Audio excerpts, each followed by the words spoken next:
રાજપાની સભા હતી, એમાં મંત્રી કક્ષાના માણસોએ ઉભા થઈને શું બોલ્યા, એને એમ કીધું કે ભાઈઓ બહેનો, તમારે આ ભારતીય જનતા પાર્ટીના અમુક લોકો છે એને ઓળખી લેવાની જરૂર છે, બધા બદમાશ છે એમ ટૂંકમાં સમજી લો, અથવા તો સ્વાર્થી છે.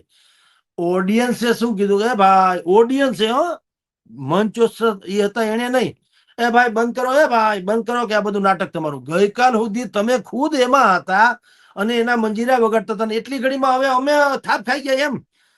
અમે તમારામાં થાપ ખાઈ ગયા, તમે ગુલાટ મારી, અમે નહીં. એટલે પ્રજાએ થાપ નથી ખાધી, તમે પ્રજાને દોષ દ્યોમાં કે ભાઈ તમે આને ઓળખી લેજો ને આ હરામી છે ને ફલાણા છે બદમાશ છે.